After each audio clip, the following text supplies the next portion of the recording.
I think I'm not going to talk about mechanical design. I'm going to say there's information about mechanical design in these notes and in the textbook. Mechanical design is what the world of water treatment does in the United States. I think it's a bad idea. I think that there are better options with hydraulic flocculators, even if you have easy, cheap access to electricity. So we'll focus on the hydraulic flocculator design. I do want to start with these standards. So 10 state standards, there are 10 states that are close to the Great Lakes that have adopted these standards for drinking water treatment. And if you look at this, there's a couple things that pop out. They tell you that the retention time, that T in GT, T should be 30 minutes. And they give some velocities. They tell you how fast the agitators should be running. And they tell you to be careful about how you connect the flocculator and the sedimentation tank. And then point number 4, look at this. Baffling may be used to provide for flocculation in small plants only after consultation with the reviewing authority. You know what that means? It means that in the 10 states, represented by these 10 state standards, they won't even let you use baffled flocculators on, or hydraulic flocculators on large plants. And for small plants, it's only with as a special exception. And what I find fascinating about this is they don't detail why. And I have this speculation that it's because if you're building a hydraulic flocculator, there's nothing for the vendors to provide because there's no moving parts. It's just a bunch of plastic or concrete that's used to make the baffles, and there's nothing moving, there's nothing to wear out, and there's nothing for a vendor to provide. Maybe that's it, or maybe it just was his overall idea that using electricity is cool, and the idea that you can have a motor, that you can have a knob on it to change how fast it goes, that just sounds exciting. And so maybe it was that love of electricity that would have been especially profound if you go back to like 1930, when a lot of these technologies were really adopted and then kind of coded into these standards. Okay, so I'm going to skip mechanical flocculators. I'm going to skip that. Just to have this sense that our design is evolving quickly. So we're learning things about flocculation, and there's changes that are happening every few years. And we build plants that work, or we design plants that work, and we're slowly figuring out like some more of the constraints to make them work even better. So this is a model equation that we came up last time, and we have this GT as being an important parameter. And so that's going to be an important input for our model. And a reminder that lambda is about how far apart the particles are. Initially, lambda 0, they're close. Finally, they're far apart. And once you've flocculated for a while, lambda ends up being large. And that means that lambda squared minus lambda 0 squared is basically the same as lambda squared, because the separation distance at the end, that's great, is much, much larger than this tiny number that it was initially. And so the final separation dominates the equation. And that means that no matter how dirty the water is when you start, or how clean it is, after you've flocculated it, the separation distance between the core particles is about the same. And that's actually fits with what we observe.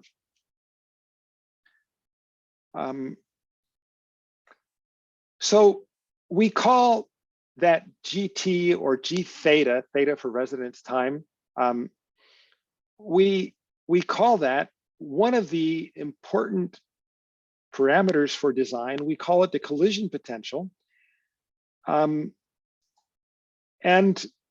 we're going to create a design where, this equation, the model equation, assumed that the velocity gradient was uniform everywhere in the flocculator. We're going to create flocculators that have a velocity gradient that is as uniform as possible.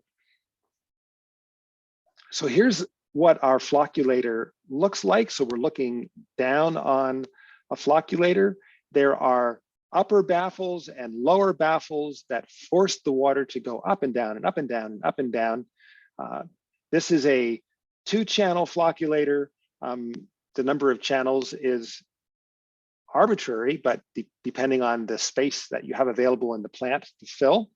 Here's another view. This is actually out of, so this design was out of AutoCAD, the previous generation of our designs. This design is out of Onshape, a design that Izumi had a great deal to do with.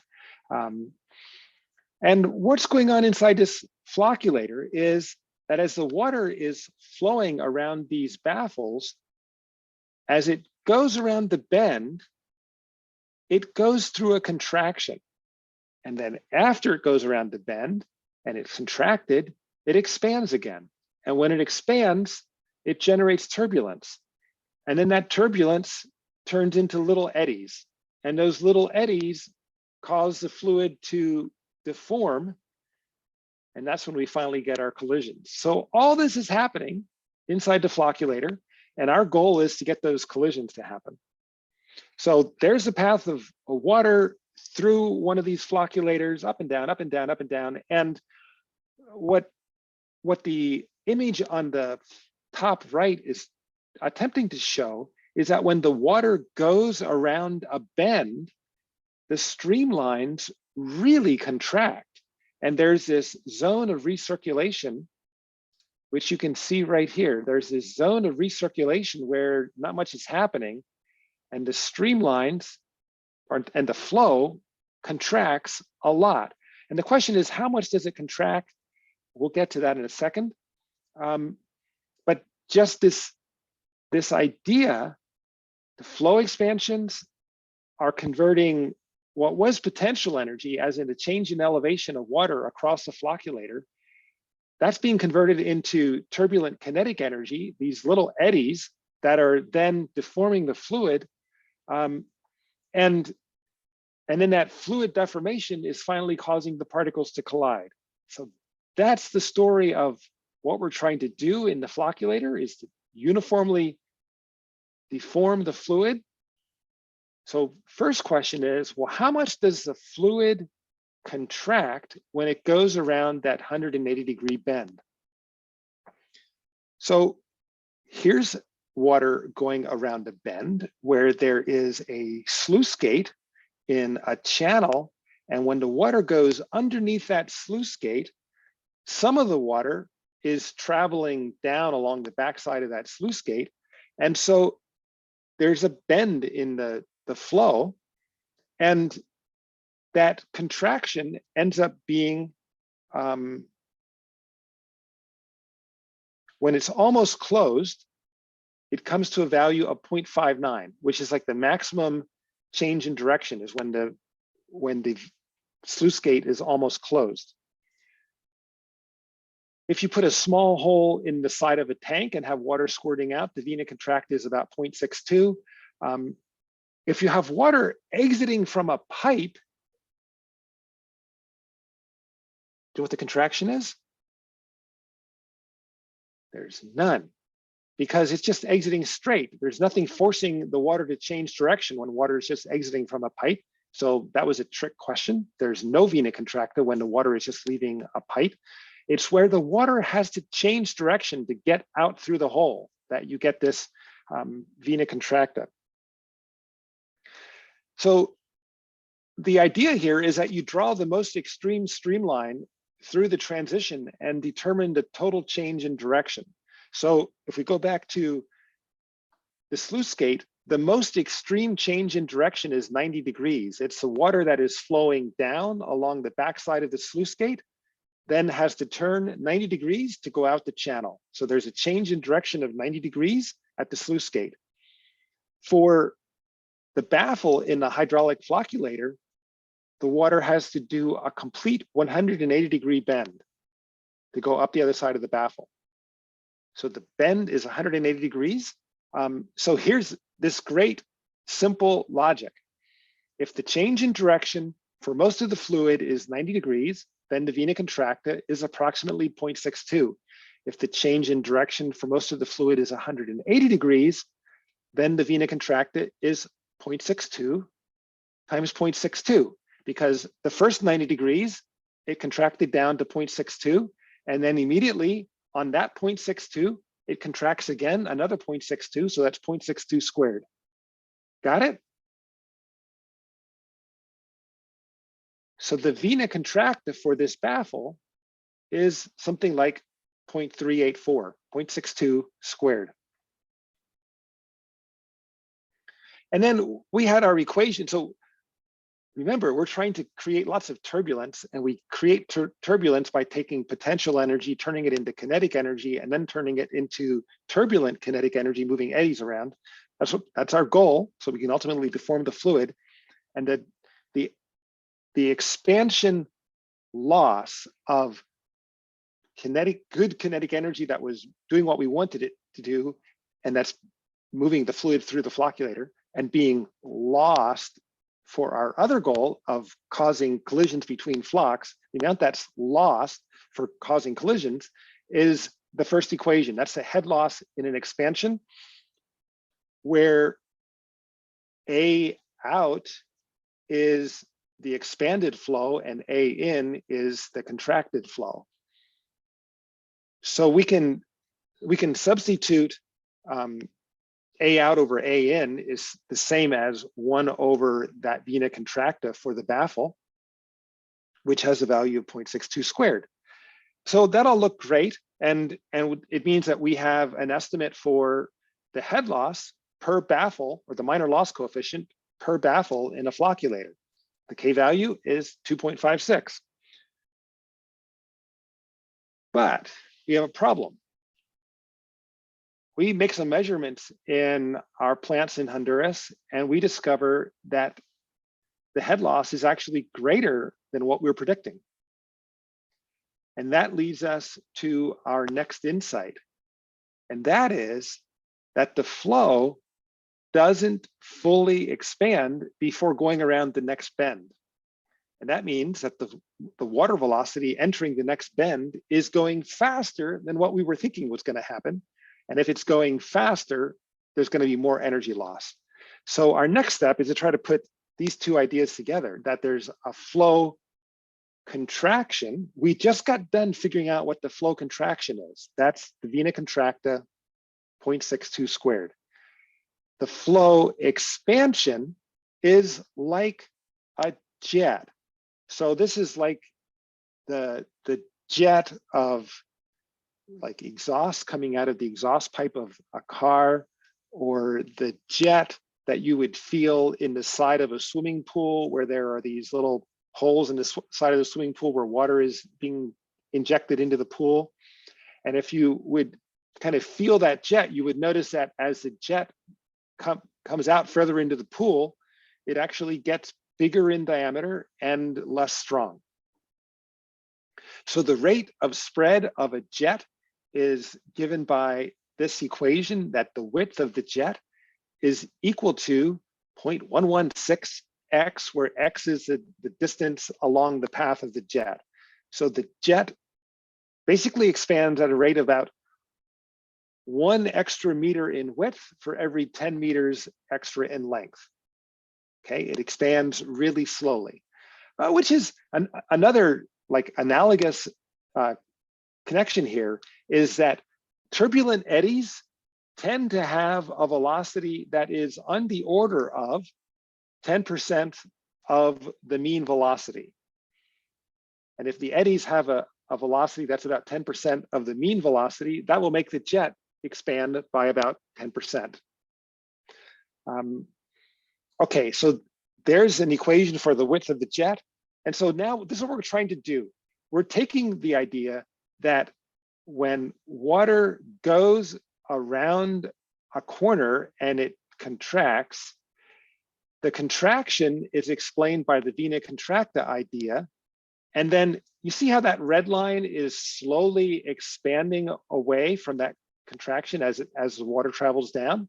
That slow expansion is based on the fact that the jet is slowly expanding because the eddies are eating into the surrounding fluid. So the jet is beginning to occupy more and more of the space between the baffles. So we can take the equation for how much the jet or how much the flow contracts and how fast the flow expands, and we get two equations, and we end up having two unknowns, and we can solve that, and we can actually get how wide the jet is at its maximum and how wide it is at its minimum. And what we learn is that when the length of the jet is short, the jet doesn't fully expand. And so for HE is the height of, well, HE is like the minimum height of the water flowing through the flocculator, and S is the space between the baffles. So if HE over S is less than 5, the jet isn't going to fully expand. And so this is what that model predicts for what the K value is going to be as a function of what the ratio of HE over S is. And this is on the edge of our knowledge. And I have a friend, a colleague who's doing some computational fluid dynamics on this. And it suggests that this model is capturing a lot of the correct physics, that the computational fluid dynamics is predicting something that's very similar to what we're showing with this model. And what it tells us is that if you try to use an H over S ratio that's small, like 3, you're going to get really high head losses. And because we don't fully understand all of the numbers that went into this model, so this model has, oh my goodness, it has 3 dimensionless terms in it, all of which have a good deal of uncertainty. So there's the vena contracta for a baffle, there's the rate at which the jet expands, and there's a question about exactly how long is the path length between contractions in the flocculator. So those 3 things are not well known, and that means that there's uncertainty in this model, and that means I'm going to be very hesitant to design any flocculators with H over S ratios close to 3 because I'm worried about the amount of uncertainty that I have there. This is an active area of research. Okay, well, why don't we just use an H over S ratio that's really big? We could get away from that whole problem of not knowing exactly what the head loss is going to be. Well, if H over S is big, then you end up with the flow has fully expanded, the jet has fully expanded, and then the amount of turbulence is dying down in the part of the space between the baffles that's far away from the expansion. And so you get a very non-uniform velocity gradient. There's lots of mixing and lots of turbulence right where the expansion begins to expand. And then there's nothing or not much left, not much turbulence left once the jet has fully expanded. So that argues, and computational fluid dynamics supports this as well, that argues for using an H over S that's like certainly less than 10.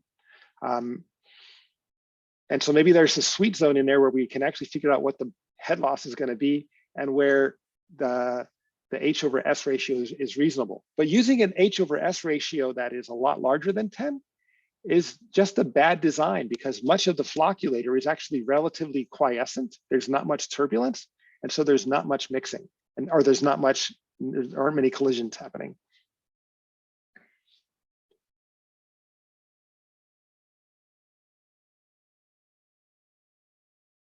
So we're going to design our flocculators for high efficiency. We're going to have an H/S ratio that's going to be at least close to the 6, which is where the jet has finally fully expanded. And we have an option for a way to add additional flow expansions and contractions and expansions in a flocculator if, because of other constraints, we have no options and we have to have really tall, close together baffles.